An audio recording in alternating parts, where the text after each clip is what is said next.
Yang selanjutnya yang paling utama teman-teman ya, yang paling utama itu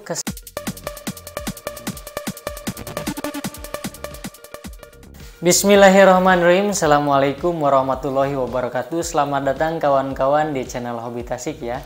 Bagi kalian yang belum subscribe, tolong subscribe ya untuk perkembangan channel ini. Di kesempatan kali ini kita akan memberi tips membeli sepeda listrik bekas ya atau second. Karena memang untuk harga second ya pasti lebih murah ya. Dilihat dari sepeda listrik model seperti ini, kalau misalkan kita beli baru ya, itu sekitaran harga 6 juta ke bawah ya. Sesuai spek ya, ada yang 5 juta, 5 juta 500, 5 juta 700. Ini sesuai spek. Kalau misalkan kita beli second kan bisa di harga 2 juta setengah, 3 juta sampai 4 juta ya. Jadi lebih ekonomis juga, lebih ramah dompet juga kalau misalkan kita beli sepeda listrik dengan kondisi second teman-teman. Tapi kalian harus tahu mana saja yang harus dicek dan tips bagaimana membeli sepeda listrik ini harus dijalankan. Kan tidak lucu juga ya kalau misalkan kita beli sepeda listrik dengan harga 3 juta setengah contohnya. Ternyata ada komponen yang rusak yang harus diganti dengan harga 1 juta ya. Jadi ibaratnya kita beli dengan harga 4 juta setengah ya, kan nggak lucu juga ya, 4 juta 500 tapi kita dapat unit yang terbilang secondnya itu parah misalkan ya. Langsung ke intinya ya, kita akan membagikan tips membeli sepeda listrik, yaitu kita harus mengecek part-partnya teman-teman. Yang pertama kita lihat dulu part luarnya ya, bodinya. Kalau misalkan teman-teman melihat bodinya itu mulus dan sebagainya ya, cat-catnya, karat-karatnya, ini berarti kalau misalkan bagus, orang yang membeli sepeda listrik ini orangnya apik ya, sangat berseka. Insya Allah untuk bagian dalamnya pun akan bagus teman-teman ya, orangnya apik, pemakaiannya bakalan apik. Itu indikator untuk yang pertama ya, bodinya. Yang kedua, part-part dalamnya teman-teman ya. Contohnya part dalamnya itu seperti rem ya, kampas rem, terus lahar-lahar, komstir. Karena memang untuk sepeda listrik ini partnya itu tidak terlalu banyak ya di permukaan bumi ini ya, bukan maksudnya di bengkel-bengkel seperti bengkel sepeda, bengkel motor ini tidak terlalu banyak ya.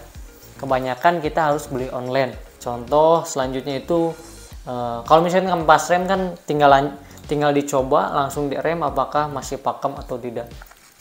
Untuk komstir, nah ini penting juga komstir teman-teman ya. Kalau misalkan kita gunakan itu digunakan di daerah jalan yang jelek, itu akan terasa tidak enak ya. Kalau misalkan ceknya ya, cara ceknya itu kita rem saja dan kita goyang-goyang seperti ini ya. Nah, apakah ada gojlakan atau koclak ya? Apa ya bahasa Indonesianya? Goplak ya. Kalau misalkan goplak berarti komstirnya jelek atau minta diganti. Seperti itu ya untuk part dalamnya ya. Untuk contoh part dalamnya. Yang selanjutnya itu bagian lampu indikator yang ada di dashboard ini ya, di kepala sepeda listriknya kita pun harus dicek ya. Sennya dicoba, selanjutnya indikatornya, karena memang untuk indikator baterai itu sangat penting sekali. Kalau misalkan kita pengen berpergian yang agak jauh kan bisa dilihat sisa baterainya itu berapa di indikatornya ya, di kepala ininya ya, indikator dashboardnya. Itu sangat penting sekali, harus dicek juga. Yang selanjutnya yang paling utama teman-teman ya, yang paling utama itu kesehatan baterainya. Kenapa? Karena memang untuk kesehatan baterai ini yang paling mahal kalau misalkan kita ganti ya untuk baterainya. Contoh saja untuk Uwinfly Uwinfly Baby ini ada 4 buah baterai. per baterainya itu yang paling murah itu sekitaran 250.000 ya. Jadi kan 4 buah baterai udah 1 juta teman-teman. Jadi untuk pengecekannya itu harus teliti juga, harus benar-benar dites. Yang pertama, kalau misalkan untuk mengetes baterai itu pakai alat baterai ya. Alat tes baterai ya, kesehatan baterai. Kalau misalkan kalian punya. Nah, bagaimana bagi kalian yang tidak mempunyai alatnya, yaitu pengecekannya itu harus dicoba langsung teman-teman.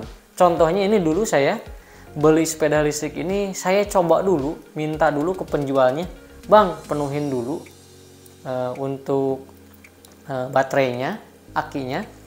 Lanjut, ketika saya COD ya, atau ke rumahnya dicek barangnya itu langsung saya coba ya sejauh mungkin. Yang paling gampang itu carilah tanjakan yang paling curam daerah situ, coba baterainya, sepedanya gaspol, apakah ada penurunan dari indikator baterainya. Kalau misalkan kita coba nih ya dalam kondisi full baterainya itu ada penurunan ketika ditanjakan, ini berarti ada yang bermasalah di bagian baterainya atau kondisi baterainya sudah tidak sehat. Seperti itu ya. Ya, kalau bisa kalian coba saja sejauh mungkin. Ya, kalau misalkan habis baterai kan terlihat juga ya untuk indikatornya menurun drastis, berarti kita harus segera pulang ya ke titik yang penjualnya ya, ke titik rumah penjualnya. Seperti itu ya, untuk kondisi baterainya itu wajib dicek teman-teman. Oke, selanjutnya yang paling utama juga setelah baterai ini kita harus mengecek dinamo teman-teman. Harga dinamo ini lumayan juga ya, lebih dari baterai, lebih dari akinya. Pengecekannya emang sangat sulit untuk dinamonya, tapi untuk pemula seperti kita cukup nyalakan dan gas teman-teman ya, gas. Dengarkan apakah ada suara-suara aneh ketika rodanya berputar. Ini sangat penting sekali karena di dalamnya itu ada lahar, ada putaran lilitan-lilitannya. Kalau misalkan ada sesuatu yang patah atau yang aneh, itu pasti akan terdengar teman-teman ya. Kalau misalkan kita gas dan kita dengarkan secara seksama. Kalau misalkan mulus, itu berarti bagus. Pokoknya pengecekan dinamo ya cukuplah seperti itu, karena memang untuk dinamo ini masih terbilang sangat awet sekali dalam pemakaian 5 tahun 6 tahun. Saya jarang lihat dinamonya rusak. Tapi untuk baterai ini ya paling tidak 3 tahun sekali kita harus ganti. Seperti itu ya untuk tips membeli sepeda listrik bekas teman-teman. Jelas ya untuk tipsnya, mudah-mudahan bermanfaat juga untuk kalian yang ingin menghemat dan yang ingin membeli sepeda listrik. Saya doakan supaya ada rezekinya untuk membeli sepeda listrik. Dicukupkan sekian ya untuk tipsnya, mudah-mudahan bermanfaat. Ditutup dengan salam, jangan lupa subscribe teman-teman ya. Assalamualaikum warahmatullahi wabarakatuh.